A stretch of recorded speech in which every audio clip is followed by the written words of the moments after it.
Hi കൂട്ടുകാരെ, എല്ലാവർക്കും കളിവീട്ടിലേക്ക് സ്വാഗതം. ഇന്ന് നമുക്കൊരു കാക്കയുടെ കഥ കേട്ടാലോ?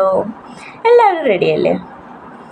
ഒരു കാക്കയല്ല കേട്ടോ, കുറച്ച് കൂടുതൽ കാക്കയുണ്ട്. നമുക്ക് കഥയ്ക്ക് പോയാലോ? ഒരിടത്ത് കല്ലു എന്ന പേരുള്ളൊരു കാക്കയുണ്ടായിരുന്നു. അവൻ കുഞ്ഞതായിരുന്നു, പക്ഷേ അവൻ ഒറ്റയ്ക്ക് എല്ലാം ചെയ്യുമായിരുന്നു. അവന് വേണ്ട ഭക്ഷണം, അതുപോലെ അവനെല്ലാം അവൻ ഒറ്റയ്ക്ക് ചെയ്യുമായിരുന്നു. അതിൻ്റെ ഒരു അഹങ്കാരം അവനുണ്ടായിരുന്നു.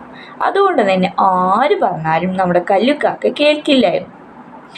അങ്ങനെ നമ്മുടെ കല്ലുക്കാക്ക ഒരു ദിവസം ഒരു വീട്ടിൻ്റെ ടെറസിൻ്റെ മുകളിലൂടെ പറന്നു പോവുകയായിരുന്നു.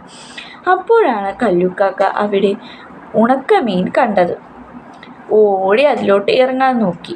അപ്പോൾ ബാക്കിൽ പിന്നാലെ നമ്മുടെ മുത്തശ്ശൻ കാക്ക പറന്ന് വരുന്നുണ്ടായിരുന്നു. മുത്തശ്ശൻ കാക്ക പറഞ്ഞു, കല്ലു ഇറങ്ങല്ലേ ഇറങ്ങല്ലേ, അതിൽ വലയിട്ടിട്ടുണ്ട് എന്ന് പറഞ്ഞു. അത് കേട്ടതുമില്ല. മുത്തശ്ശനോട് കല്ലുക്കാക്ക പറഞ്ഞു, മുത്തശ്ശന് കണ്ണ് കാണാനിട്ടാണ് എന്ന് പറഞ്ഞു. അങ്ങനെ നമ്മുടെ കല്ലുക്കാക്ക ഇറങ്ങി അവിടുത്തെ വലയിൽ പെട്ടുപോയി. എണീക്കാനേ പറ്റുന്നുണ്ടായിരുന്നില്ല. എന്ത് ചെയ്യും? അത് കണ്ട് മുത്തശ്ശൻ കാക്ക ഇങ്ങനെ നോക്കി. അവിടെ നിന്നാണെങ്കിൽ കാക്കയുടെ സൗണ്ട് കേട്ട് വീട്ടിലുള്ളവർ മുകളിലോട്ട് കയറി വരുന്നുണ്ടായിരുന്നു.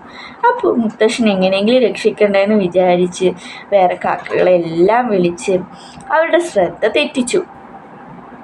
ശ്രദ്ധ തെറ്റിച്ച ശേഷം കുറച്ച് ശക്തരായ കാക്കകളെല്ലാം കൂടി വലയിൽ നിന്ന് നമ്മുടെ കല്ലുക്കാക്കയെ രക്ഷിച്ചു.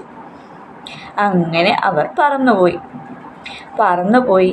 കല്ലുക്കാക്ക മുത്തശ്ശൻ്റെ അടുത്ത് എത്തിയിട്ട് പറഞ്ഞു, സോറി മുത്തശ്ശ, ഇനി ഞാനിത് ആവർത്തിക്കില്ല എന്ന് പറഞ്ഞു. അപ്പോൾ കല്ലുക്കാക്ക പറഞ്ഞു, സ്വയം കഴിവ് നല്ലതാണ്, പക്ഷേ അഹങ്കരിക്കാൻ പാടില്ല എന്നൊക്കെ പറഞ്ഞു കൊടുത്തു. അപ്പോൾ ഇന്നത്തെ കഥ നിങ്ങൾക്ക് ഇഷ്ടപ്പെട്ടോ? ഇഷ്ടപ്പെട്ടെങ്കിൽ ലൈക്ക് ചെയ്യുക, ഷെയർ ചെയ്യുക, കമൻറ്റ് ചെയ്യുക. ബൈ.